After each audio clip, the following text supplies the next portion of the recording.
माझी या प्रियाला प्रीत कळेना। अजून काय काय करून ठेवलंय त्याने काय माहिती।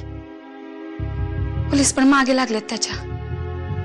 आसपासचे लोक बोलतात त्यातून तरी कळलं मला। अजून कसले कसले उद्योग करून ठेवलेत। तेव्हा खंडोबा, जर त्याला पोलिसांनी पकडलं तर मी जे काय पाप केले ते पण बाहेर पडेल। माझ्या हातातनं सगळं गेलंय अभि। माझे डॅड माझ्यासाठी एंटायर फॅमिली होते, पण त्यांना आता त्यांची रिअल फॅमिली मिळाली तर त्यांना गरज नाहीये माझी। प्रिया ऐक माझा, हे बघ सरांना खरंच खूप आनंद झालाय, कारण त्यांना इतक्या वर्षांनंतर त्यांच्या मुली परत मिळाल्यात। पण मग त्याचा अर्थ असा नाही ना की त्यांचं तुझ्यावरचं प्रेमच कमी होईल। मेघनाचं लग्न ठरलंय, आता लग्नाच्या तयारीत कोर्टाच्या पायऱ्या चढाव्या लागल्या नाहीत म्हणजे मिळवली। हे बघ आई, आपल्या घरातल्या लग्नामध्ये कसलीही विघ्न येणार नाहीत, मी सांगतो तुला। यांनी गुन्हा केला ते गजाड आहे, जे व्हायचं ते होऊन गेलं। आता तुम्ही कसली काळजी करू नका, फक्त जरा शमिकाचा विचार करा। शान होती यार आपली एकीकडे। एका वेळी 10 पोरी मरायच्या आपल्यावर। दिवसाला 30-30, 40,000 रुपये उडवायचो। दिवसाला 7-8 वेळा कपडे बदलायचो, 2-2 गाड्या, पार्टीज, रात्रभर घरी जायचो नाही। आता घरी जायला घरच नाहीये।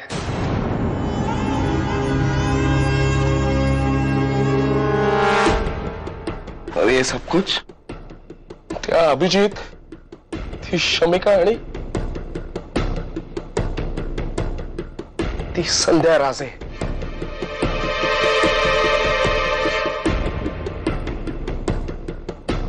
बरं झालं सालीला जेल झाली, आता बस बनाव चक्की फिसर।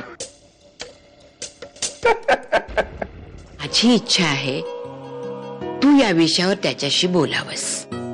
हो आजी, पण कुठल्या विषयावर? तो तुझं सगळं ऐकतो, खात्री होती माझी। आता मला असं वाटतंय की अभिच्या दोनाचे 4 हात व्हायला हवेत, आणि म्हणूनच मी तुला विचारतेय, माझ्या या वेड्या नातवाला लग्नासाठी तयार करशील का?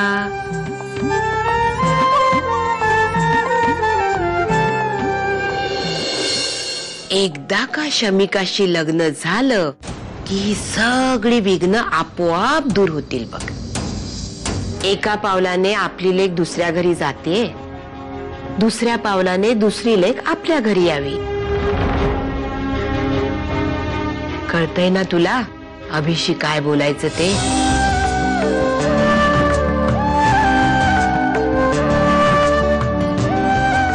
आलेच हो।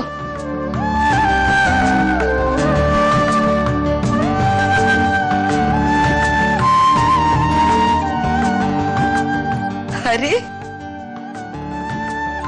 काय रे बाबा, काय झालं?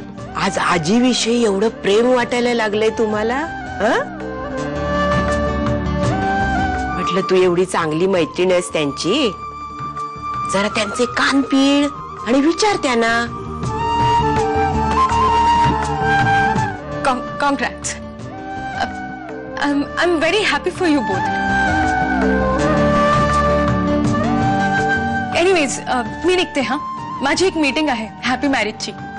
ठीक आहे, I'll catch you later.